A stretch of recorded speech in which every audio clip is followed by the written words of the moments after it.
Okay, thanks for joining us. I hope the reason you're here is that you're trusted by your organization or your customer to deliver and enforce a security policy that keeps your customers and employees' data secure from prying eyes and bad actors. You've probably got all the best tooling, monitoring solutions, log collection, firewall policy management, but somehow it's just not enough. There are cracks between your systems, and the only way that you can paper over them is to use manual process to ensure that information is consistent between them, that something is highlighted in one tool can be addressed using another, and that checks can be done to ensure corrective action actually fixes the problem that it sets out to solve. If only you could hire more people to be doing those manual checks, then they wouldn't get relegated to the bottom of the priority list. And you could start to guarantee that your business or customer, that their security concerns were being met. Does this sound familiar to you? It certainly does to me. My name is Darren Fulwell. I'm IP Fabric's product evangelist, and I'm a network engineer, consultant, and architect of more than 25 years standing. Network security for my employers and customers has been my problem for much of that time. And I intend today to show you how IP Fabric can help you with some of those operational headaches that you're probably dealing with day in and day out. In our last webinar, we talked about how you can use IP Fabric to baseline the security measures in your network. We considered three specific areas: the network infrastructure itself, the access to it, and the inventory and vulnerabilities in there. The network access, so that's how people connect to the network and how they're verified that they're allowed to be connected to the network. And then the segmentation through firewall rules and access lists.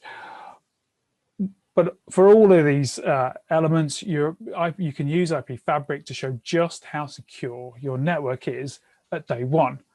But once you've completed that baselining process and have the information in the system, how is IP Fabric used to continue to assure your network security posture? Over the next 15 minutes or so, I'm going to walk through a few use cases with you. If you've got any questions in that time, drop them in the Q&A or chat panel, and we'll stop after the demos for a few minutes and go through those, and then we can round up after that. The whole session's being recorded. You will be sent a link by email afterwards, so don't worry about missing anything. Now, as the network changes, are you bringing tooling to provide more control over your security posture? It becomes necessary to ensure that those tools have a consistent view of what constitutes the network and that it will behave the way you expect it to. If you maintain hardware lifecycle information in one system, monitoring in another, and log collection in still another, so you're likely to end up in a situation where yawning gaps open up in your coverage of your operational platforms. And if this were to happen, consider that you could well be leaving yourself exposed. Imagine your project team introduce a new site to your network, that the devices therein were added to your CMDB by your procurement team, and that the implementing team created all of the documentation, but didn't necessarily have time to update all the operational systems.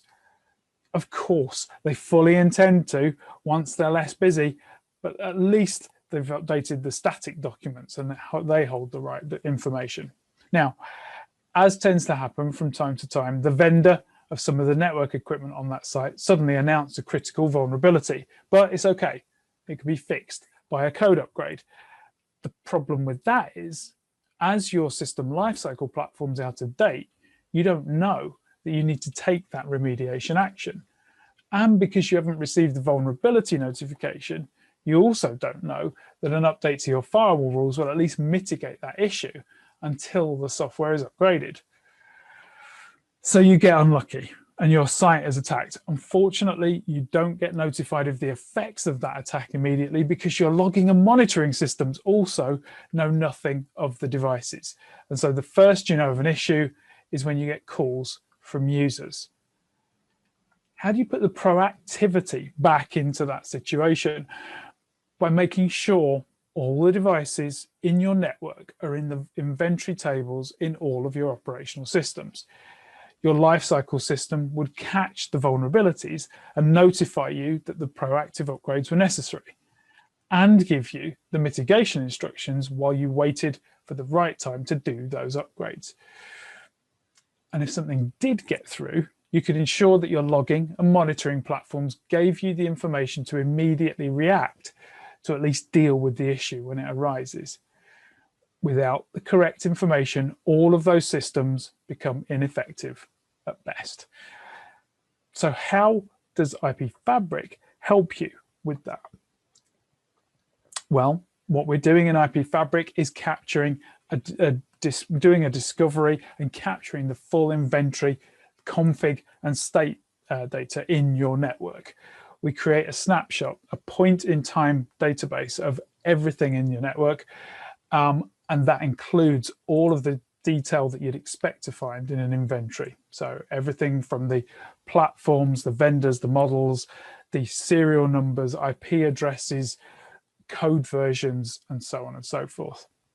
We track all of the interfaces on those devices, what they're connected to, the connectivity matrix between them all, and where possible, we pull information about the hosts that are attached to those interfaces as well. All of that data, regardless of a vendor, all pulled into the same tables, as you can see in front of you here. Now, each one of those tables is stored in a similar format, and we're able to extract that information from the platform directly, either by exporting that to a CSV file, which I can show you here briefly, there we go, or we can actually pull all of that data directly from the platform through the API. Now, the entire web UI for the platform is built on top of this same API. So you have direct access to the data in the same way that the web UI does. And by clicking on that question mark, as you saw there, we're able to give you the API documentation that refers to that table. So here you can see you've got the endpoint information and the request payload that's required in order to extract that data, along with, if I scroll this down, you can see all of the detail about what those columns refer to, how the filters might work, and so on and so forth. So full documentation in the platform. Now, this information, of course, isn't just about inventory. There's also a load of information about the operated technologies in here, and the inventory can also include firewall platforms, load balancers, and so on. So we're able, for example, to take that information we've just seen and update the firewall policy managers if you've got one of those as well. So we're able to keep the entire ecosystem up to date with the data. So you've made sure that all of your monitoring and control systems have the right inventory. But at best, that's only half the story. We talked in our last webinar about the different types of security configuration and how we baseline those. At least part of that configuration is to allow the devices to be monitored and maintained by our centralized platforms. So how do you ensure that once they're remediated, the configurations stay compliant with your security policy? Or that when a new site or device is implemented, that those secure configuration templates are used? Now, a typical approach might be to back up the configurations and then manually diff those text versions of the configurations with templates containing the right stanzas. At worst, this will take your operational team's time to make those checks, and so they'll only happen on a semi-regular basis. At best, an enterprising team member might write automation scripts to do it for you. But of course, they'll have to create templates for each different vendor and platform. And you'll have to ensure that you put in place appropriate maintenance for those scripts and templates, because hell, if that team member gets ill or decides to leave for a better offer, well, we'll leave it there. I'm sure you can see the attraction in having a system that will, in a timely fashion, track the compliance of your network device config to your security policy, whatever that may be. IP Fabric's intent validation rules can do that for you. At each snapshot, the rules are run against the newly collected device inventory, configuration, and the state data, and a summary report is generated.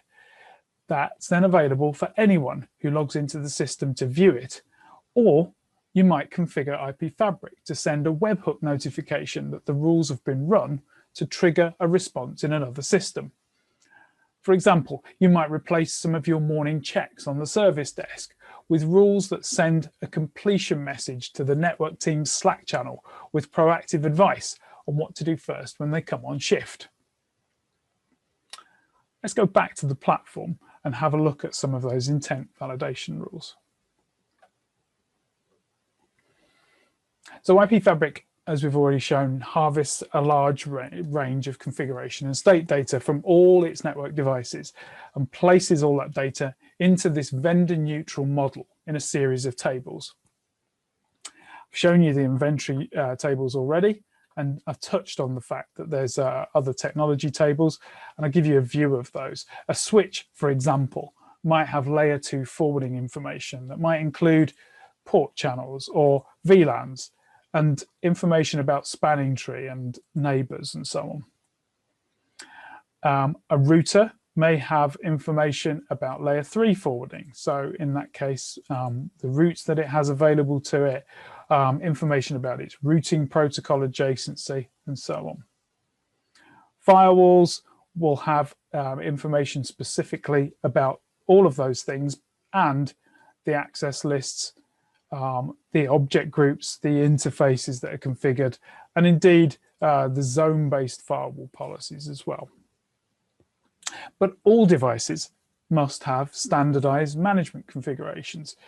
And so what we'll do now is we'll look at a simple case of checking to ensure that SNMP configuration is as we expect it to be. Now, imagine that your security policy stipulates that every network device needs to be able to be monitored using SNMP version 2 with a community name of, let's say, IP Fabric, and that we should have an ACL or a specific prefix defined to allow only certain machines to monitor the network devices. So the first place to find out whether that's the case is the SNMP summary table that we see in front of us here. This shows us the devices that have some SNMP configuration or none at all. Very simply, the number of communities that are defined here gives us that indication. You can see that some have one, some have none. So, for example, if I select 0, you can see here all of these devices have no communities, nothing configured to allow the monitoring platforms to be able to monitor them. Therefore, there's a gap here, and we need to make sure that that's corrected. Now, as you can see above, we have this summary, the intent verification rule summary, and that is showing us actually that there are 320 devices, though, colored yellow in that community table, that are showing that need to be configured. That we have 290 with at least one configured SNMP community or a V3 user, and with the green there is showing that it is just one. So, whereas this is the blue one is showing more than one. So it's got the right configuration, potentially got the right configuration, but not necessarily complete to our specification. Now, if we want to get into more detail with that, we can move through into the communities table because we're specifically interested in version 2. If we were interested in version 3, we would go have a look at the users table. And what we do in this communities table is we've created an intent verification rule here that will color the communities column based on a number of different criteria. So let's have a bit more of a detailed look at these. So what we're saying here is if we want the ideal scenario is that we want an SNMP v2 community that's defined to be IP Fabric, this value here, and that we have either an ACL or a prefix list associated with that. And so if those rules match, then we color this green. We'll color it blue if we have an ACL or prefix, but it's for an SNMP community that's different, something other than IP Fabric, therefore it needs modifying. And then we've got the other way around here, where if we've got the ACL or the prefix list is empty, but we have the correct SNMP community, we'll make that a yellow, and everything else will make red. So typically, if everything is set to default, i.e. public or private, then we'll flag that as red in this case. And as you can see here, when that's run, that summarizes and gives us numbers of the totals in each category. And if we click through on these, it filters the records in the table here to show us just what's going on. So for example, our yellow, as we said, IP Fabric is configured as the community, but there's no ACL or a prefix allocated to that community. So anyone can use the community to query the device. Now these intent verification rules are run at every snapshot, as we've already said, and so each time they're run, we're able to get the information, the summary numbers. We do two things with those. One, we can display them in our dashboard. So we have a dashboard where we display the results of all of the intent verification rules. We can display them either as charts, as you can see here. You can have stacked bar graphs, or as these tables with the colors that we've already seen above the tables in the technology menus. But we can group them based on particular areas of interest. In this case, our management compliance group here shows our SNMP config compliance and SNMP v2 community name entries down the side here. That data can now be extracted from the platform using an API. And so we can actually use something like PRTG or a monitoring platform to monitor those values and trend them over time. So if, for example, we are wanting to make sure that we are going through a process of remediation of this configuration, we can actually show the progress over time, each snapshot, as the numbers change. And so, the intent verification rule has that additional ability to help us with project workload. Okay. So we've seen how IP Fabric can fill gaps between what your network tools can see and also what your network devices are configured to allow to happen across the network. What about when you need to validate that your network will actually forward traffic or enforce segmentation policy the way you intend? You may have, for example, a firewall policy management platform that centrally manages the rules that conform to your policy and then pushes those out to the firewalls where they're required. Once that's done, can you validate that traffic will actually flow through a specific firewall and that policy will be enforced as you intended it to, even in the case of a failure in the network? Well, this is where path simulation in IP Fabric helps. The visualization of network maps in IP Fabric is one of its strongest web UI features, and the ability of the platform to identify endpoints connected to the network means that we're able to form up a complete path between those endpoints, noting every forwarding decision and policy enforcement point along the way.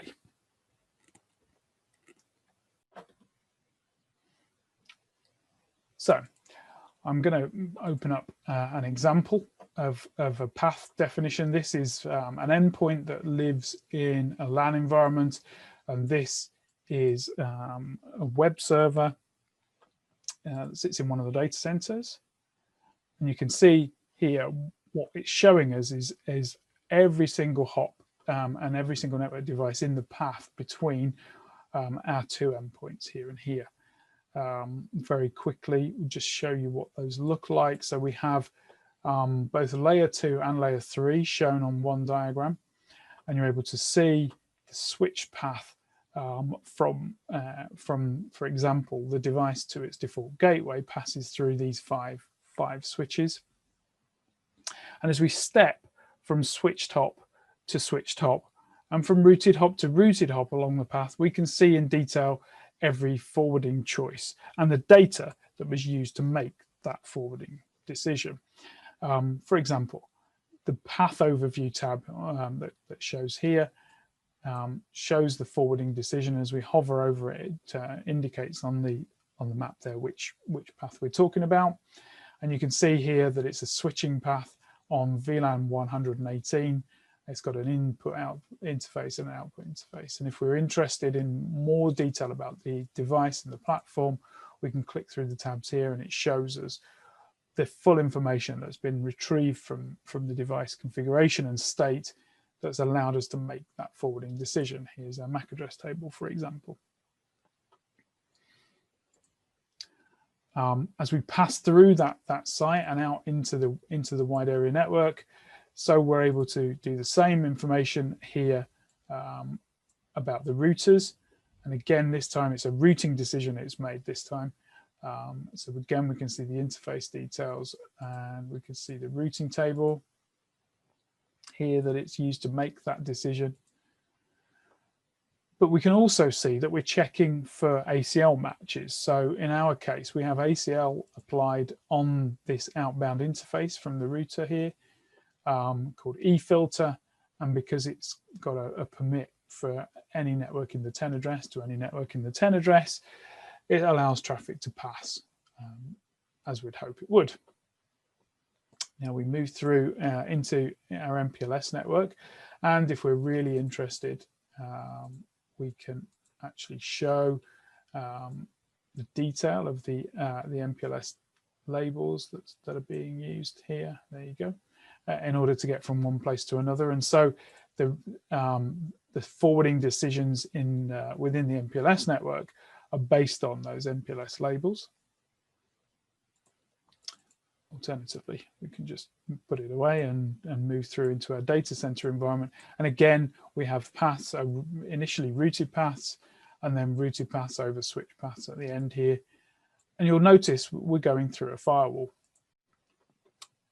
And what I'll do there is just overloaded the machine a second. So we'll just go back into that. So as we click through the firewall, we can see that we've got both forwarding decisions and the zone matching rules for the traffic, so that we're showing that yes, we both got forwarding path, and we're able to show the firewall rules themselves that are allowing that traffic to pass without any problem. All good. Now, if the application team were, for example, to decide that they wanted to secure that application further and use HTTPS, we can run that simulation again, and you'll notice that we have a scenario where our firewall now is blocking traffic. Our zone matching rule is now showing red, and as we scroll across here, we will see we're hitting the deny any rule here, which is causing that traffic to be blocked. Now we can look in more detail at the firewall rules, and we can show we're going to zone 126. We can show here we have this permit www line that's only allowing port 80 through. Everything else fails through to the deny. So we need to raise a change, a config change on that firewall to fix it. So what I'm going to do, I'm just going to show you how we can now use the same mechanism as a pre and post check. So if you just bear with me a second. What we're going to do is we're going to log into the firewall in question. And we're going to make the change to fix those rules. Okay. So we need to edit the security policies from the WAN to host 126, as we saw. And what we need to do is add in the policy to match HTTPS. Okay, so we'll commit that to the firewall. Now what we need to do in order to verify that that change has been successful, we're able to refresh the data in the snapshot in order to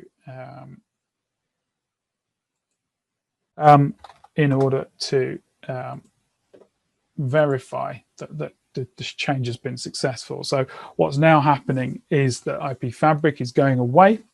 It's looking at the device in question. It's logging into it. It's retrieving its configuration. It's retrieving its inventory again and its state information, and it's going through the process of discovery. What it will also do is, during that stage, it will check to make sure that it fits in the network with other devices that are surrounding it, the neighbors, just making sure that everything is aligned and correct. And then it will bring that data into the vendor neutral model, into the database tables, and it will reformat some of the diagrams and the topologies around it. So as you can see, this process takes a little while, but it's because it has to ramp up, carry out the activity, and ramp down again. So there we go. It's now completed. So what I'll do is I'll just go back into the end-to-end path and resubmit that. And now you can see from where HTTPS is now allowed. If I click through on here, zone matching rules have gone green, and that's because we've now got HTTPS enabled and allowed there. And so we can use that as a post-change verification that the change was completed successfully. The other thing that we can do here is create what we call a path check verification. And what we can do there is we can say, right, here's a path that we want to be verified each time a snapshot is completed. And in our case, we can either say we expect it to pass or fail. It's either way. And then what we can do is each time a snapshot is taken, the table here is updated with that information. And so we're able to, again, access that data from outside the platform, either through CSV or through API call. And we can say, right, okay, yeah, that's failing or it's not failing. And we can track that information through. Okay. Right, I'm going to pause for a second and just check and see if anyone has any questions. Taking it one step back, how does IP Fabric inventory differ from classic CMDBs, and are there any advantages? Great question there, Martin. Thank you. As far as CMDB is concerned, typically the CMDB is used by that broader audience. So it's something that's used for things like your ITSMs, for ticketing purposes, for contracts, for procurement, and so on and so forth. So what that means is that information is available to everybody, but it doesn't have all the detail information that's in IP Fabric. The key difference, I suppose, is that IP Fabric is going and discovering what's available at that point in time that the snapshots run. It may be that what you actually want from the CMDB is not necessarily what's there at the point in time, but what you expect to be there. And so really the best approach is to take the data that's in IP Fabric and use that to validate the information that's in your CMDB. Hope that helps with that one. There was another question came up as well. Do we track ACLs and firewall rules, and for which platforms? So yeah, I mean, I've already briefly touched on that, but we can show that in a little bit more detail. What we'll do here is we take access control lists from all platforms that have them. So that's routers, firewalls, switches, load balancers even, and wireless LAN controllers if they're configured on there. And we can also show the interfaces that they're applied on. And for security platforms, so firewall platforms like Cisco, Firepower, Palo Alto, Checkpoint, Juniper, and so on and so forth, we pull all of the zone-based firewalling information as well, and both the policies and the interfaces as they're applied into which zones. So all of that data is available there. And so you can do things like, for example, with the access list, you can determine where there are no matches on your access lists. You can go ahead and do verification that actually is that valid? Is it not? And if it isn't, then can we remediate that and pull that data out to aid the remediation? So yeah, thank you for taking the time to listen today. Hopefully you'll take away a view that while there may be opportunities for inconsistencies between the tools which you use to support your network, the IP Fabric can help fill the gaps through its discovery and its analysis. In order for you to assure that your organization's service availability is there, you need to ensure that you have consistent visibility across your network, not just in any specific domain, but end to end.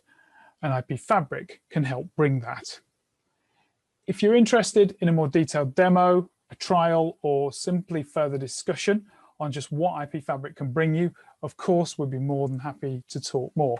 Please get in touch. Our contact details are shown here and will be in the email that we'll send through with the link to the recording. So look out for that over coming days. I hope that what remains of your day is productive, and please stay safe. Thank you for listening.